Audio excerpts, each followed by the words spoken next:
We believe that a lot of the artifacts on the Pacific are perfectly preserved. We expect to find incredible artifacts from the ship. There was cargo that was being shipped by Wells Fargo that was insured.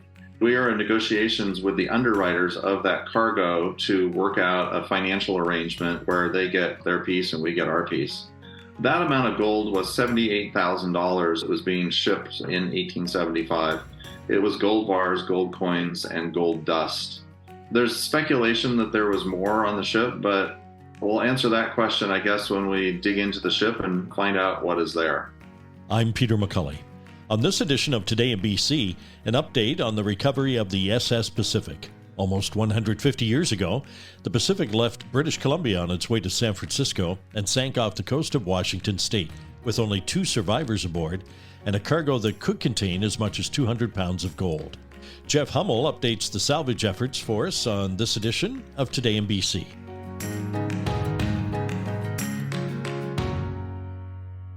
Thanks for chatting with us today, Jeff. Great to be here. Jeff, I'm interested to get an update on the preparations for salvaging the ship. We first chatted back in January of 2023, and for folks who might not be aware, the sinking of the Pacific in 1875 has been called one of the worst marine disasters in the Pacific Northwest. Perhaps you can recap the saga of the ship for those listeners who may not be familiar with the story. Sure. The ship departed Victoria, British Columbia at about 9 o'clock in the morning and headed out through the Straits of Juan de Fuca for San Francisco. On board, there was a large group of people, merchants that were headed down to San Francisco to buy their stocks for the next year. There were some gold miners on board. The ship went past Cape Flattery Light around 4 in the afternoon and then headed out into the Pacific. About 9 p.m., it collided with another vessel called the Orpheus that was northbound. The collision was fatal to the Pacific, and it sank in about 15 or 20 minutes. There were 400 to 500 people on board, and there were only 2 survivors. One was in the water for 40 hours, and one was in the water for 80 hours. What kind of vessel are we talking about and the size? The Pacific was 225 feet long, was about 1,000 gross tons. It was a side wheel steamer, so it had a steam plant on it, and it had the paddle wheels instead of in the stern. It had them on the sides of the ship. And this was a cargo passenger ship? Yeah, it hauled general cargo from the Puget Sound and from San Francisco up and down the coast, and then had accommodations for anywhere from 200 to, let's say, 400 people, depending on where people wanted to sleep and that sort of thing. So I understand you've been scanning the site in preparation for sending down your remote-controlled robotic dive vehicles. Has anything changed at all since the last time we chatted? I wondered about the ocean currents and whether they would have an effect on the site and perhaps the wreck itself. We've done a great deal of work since we spoke last. A lot of it is just preparing our facilities and the vessel and preparing to recover artifacts. We have a great responsibility in making sure that we take care of everything properly that comes up from the ship. And we've done a huge amount of work in making modifications to our vessel. So it has what's called dynamic positioning, which allows it to hold position within a couple of meters on the surface of the ocean. And all this work is in preparation for next season and the major recovery. We're also in the process of building a couple of larger robots that'll be capable of recovering objects from the debris field. And we're in the design process for building the recovery equipment for the main part of the wreck. They're 2 totally separate operations. One is the debris field, which is about a 200,000 square meter area where we believe we'll find various artifacts from the ship, mostly that entered the water right at the surface as the ship was sinking. And then there's the recovery of the ship itself, which is a completely different operation, different type of operation. So you mentioned you're making some changes to the robotic vehicles. What in particular are you doing? The robots that we have right now, some people call them a flying eyeball. They're basically observation robots that just have a little grabber on the front that allow you to just one motion of articulation. We're building larger robots, which are about the size of a small refrigerator. They have 2 robotic arms on them. One of them is a 6-function arm, and the other one is a 4-function arm. And we're designing and developing all of that technology ourselves. So how do you control these robotic vehicles when you're talking about recovering artifacts? We're using a unique method. So we plan on having the vessel on site, but the actual robotic operators will be located in Seattle in a control van, and the connection for the data will be through Starlink. So we're putting fiber optic into our ground facility. And then we have a high-speed Starlink terminal on board the vessel. It's high enough speed and has a high enough data capacity so that we can run multiple robots simultaneously from the ocean with operators here. This technology represents a new era that I think we're entering into that most people just aren't aware of, and that's the age of telepresence. So using the Starlink technology and robotic devices, you can manipulate something any place in the world from any other place in the world, and it's going to change a lot of industries a huge amount. So you can imagine mining in Alaska where you've got operators, you've got to be in a remote area. The equipment can be teleoperated from some other place in the world. So we're just a little slice of this new technological era that we're just right at the infancy of. And that must excite Elon Musk to no end. Yeah, he retweeted a story about us back in May. So yeah, he's excited, and we hope to get a little bit of support from them in a few areas to make sure that we have the highest possible speed from their system. Back to the robotic devices for a moment. If one of these is down looking around on the floor of the ocean and spots, say, an old wine bottle that's still corked, how does it get it back up to the surface?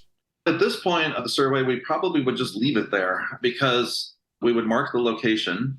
But at some point when we are prepared for the large quantity of items that we're going to bring up, we would bring it up. But keeping things in situ, as they say, on its site right now preserves it in the best possible way. We're looking for a facility where we can process the artifacts that we bring back, but it's really a daunting task because we're talking about bringing back literally tons of material and artifacts. It's a huge undertaking, and not to be taken lightly because we don't want to be the guys responsible for destroying some precious artifact that can be very valuable for people to see in the museum in the future. So we have a huge responsibility to make sure that we process all of this material properly. It sounds like the wreck of the Pacific is in remarkable condition.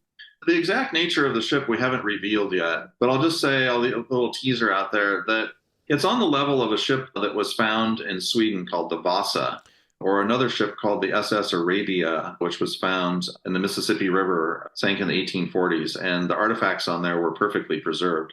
We believe that a lot of the artifacts on the Pacific are perfectly preserved.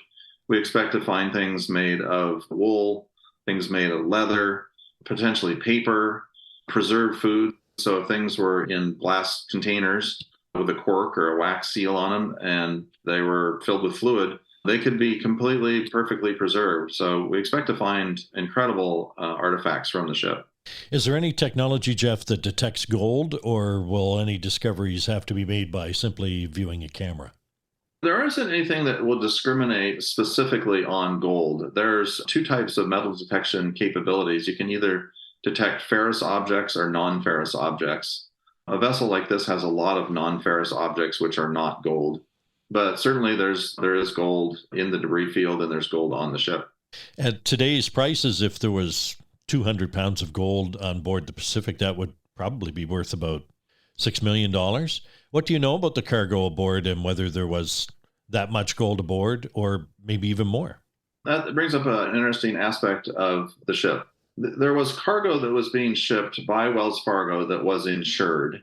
We are in negotiations with the underwriters of that cargo to work out a financial arrangement where they get their piece and we get our piece. That amount of gold was $78,000 in gold that was being shipped in 1875. It was gold bars, gold coins, and gold dust. There's speculation that there was more on the ship, but we'll answer that question, I guess, when we dig into the ship and find out what is there. Jeff, last time we chatted, you mentioned claimants might be entitled to goods that might be found on board the ship, provided they have proof of ownership. Were there any claims filed?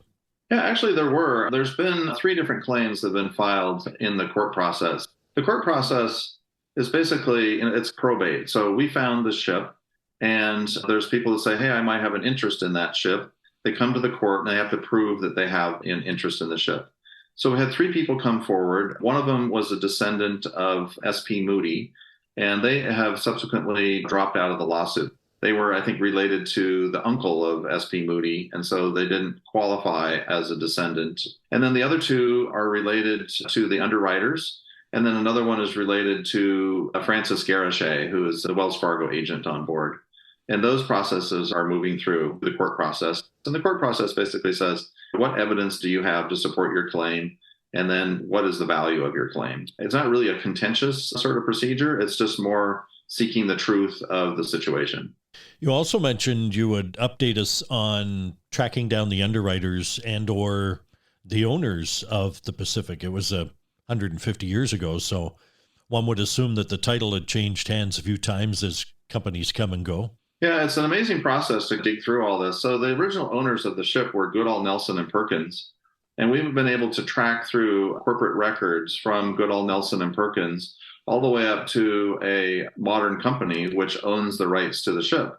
They don't really necessarily know that they own them. It's just something that through corporate inheritance that takes place when one company merges into another and a company is a successor. And so we have tracked those rights through. We've got about a 70-page report that has all of the documentation covering that. We were able to approach this multi-billion-dollar French multinational and get them to transfer their ownership interests in the ship to the Northwest Shipwreck Alliance. And then the Shipwreck Alliance has transferred certain rights to Rockfish, which enables us to have a controlling interest in the hull. This is important. The hull was valued at $100,000 and it was insured for $47,500. And so the original owners have the controlling interest in the rights to that ship. And now we have acquired those rights. And so we are the discoverers of the ship. We have exclusive salvage rights, and we also are the owners of the hull. And this is unusual in most shipwreck projects. You usually don't get that sort of ownership rights. It's very unusual. And then we're about to enter into an agreement with the underwriters of the cargo, and that kind of locks up all of the key areas on the legal side of the question. When Today in BC continues, Jeff Hummel talks about what they expect to find on the Pacific, the team, and preserving the history of the vessel. From the latest community news to informative, entertaining reads for travelers and the cannabis curious, just visit your local Black Press Media community newspaper website to sign up today. Why spend hours searching dealerships, comparing makes and models? Find the best of BC's inventory in one place, todaysdrive.com. You'll have access to inventory across BC, where you can easily find a vehicle that fits your needs and gets you where you need to go in comfort. Get in the driver's seat. Don't miss out on the many options we have available for you. Powered by Black Press Media, todaysdrive.com connects you with exclusive new and used car deals. I'm Peter McCully. Today in BC is a Black Press Media podcast.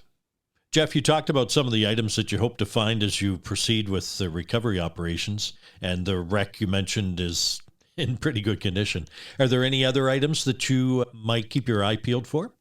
There's a couple of mysteries about the sinking of the ship that I hope to answer. One, was the condition of the ship something that led to the sinking? There was a lot of speculation, a lot of blame spread around after the ship sank, saying it was an unsound condition and that sort of thing. We expect to be able to answer that question about, was the ship seaworthy or not? Another one relates to one of the two artifacts that we've recovered so far, which was, one of them was a fire brick. So we brought up some wood from the ship and we brought up this fire brick. We found the fire brick in the vicinity of the debris field. And it's clearly from inside the steam apparatus, inside the boiler. It's not a complete brick. It was broken when it departed the ship.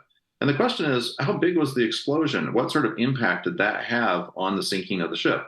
Clearly, we found something from inside the boiler, outside of the ship, and on the bottom, far away from where the ship is. So the explosion must have had some degree of violence to it. We're curious to characterize that. There's very little information in the testimony of the survivors about that. One of the bodies that was recovered was scalded and had a large laceration on this woman's leg. So we know that there was some violent event, but was it a gigantic explosion, small rupture? We don't know. Those are things that we'll be able to answer by investigating the wreck site further. You talked about the seasons of exploring the vessel. How long a period of time are we talking about for you and the team to explore the debris field and the Pacific itself? And when does that begin? We're about to go out in a couple of weeks on an exploratory mission to further characterize the site. When we discovered the ship, we had a side scan sonar, which kind of gives you an aerial photograph of the bottom, and we had the robotic equipment. But there's other equipment that we can use to further define and refine our understanding of the ship. So we're bringing out a device that looks into the mud, into the bottom, to see how deep in the mud maybe the paddle wheels have sunk and that sort of thing. We're bringing out some metal detecting equipment, which will characterize where all of the major debris ended up on the bottom. A lot of it is very slightly buried, and so we be using metal detection equipment. We can say, okay, there's iron debris that traveled this far from the ship from the explosion, for example. We're also using a high-resolution sonar, which will give us a really beautiful 3D map of the entire site at centimeter level resolution. And so imagine we've got this huge area, and we're going to cover it, and we'll have a very detailed centimeter resolution image of the area. We're also bringing out a high-resolution side-scan sonar, which will give us, let's say, a better aerial photograph. Instead of maybe being able to see something the size of a basketball, now we can see something the size of a coffee mug. How big is the team that's working on the recovery effort at this point, Jeff? There's about 30 people involved. There's a core team of about a dozen people. We have two different groups. We've got a group of captains and people who help run the vessel. And then we have a technical team, which is building the robots and some of the other equipment that is involved in the next steps of the project. Will there be any camera crews following you around as those salvage efforts get underway? I know you were talking to some companies about the possibility of an unscripted docuseries, which seems to be a kind of a popular television show these days. We are still working on that. We've spent a lot of time in negotiations with some very important companies, and we're making progress, but no contracts have been signed, partly due to the different strikes that are going on right now. That just complicates the legal process because the lawyers are doing other things that they think are more important than talking to us. We are making progress, and I do fully expect to have an unscripted TV series on one of the major networks about the project. So that is moving forward. Excellent. I understand that once the recovery is complete, the Northwest Shipwreck Alliance hopes to create a museum dedicated to the Pacific and some of these artifacts that you're bringing back. Absolutely. That is clearly our goal. We believe that the quality of the artifacts are going to be world-class, that there will never be another ship similar to this found from this particular era. And so we do want to build a world-class museum on the Seattle waterfront.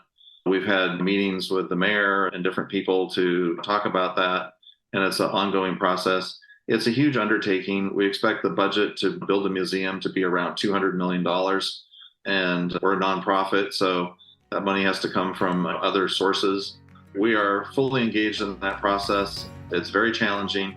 There's limited space on the Seattle waterfront. There's other people contending for the same location, and we just have to make a case that we think this is a great project for the Seattle waterfront. I'd like to thank Jeff Hummel for being with us on this edition of Today in BC. If you have suggestions or comments, send a voice message to podcast@blackpress.ca. You may be part of our podcast mailbag segment. You'll find Today in BC podcasts on iTunes, Spotify, Amazon, iHeart, YouTube, and Google Podcasts.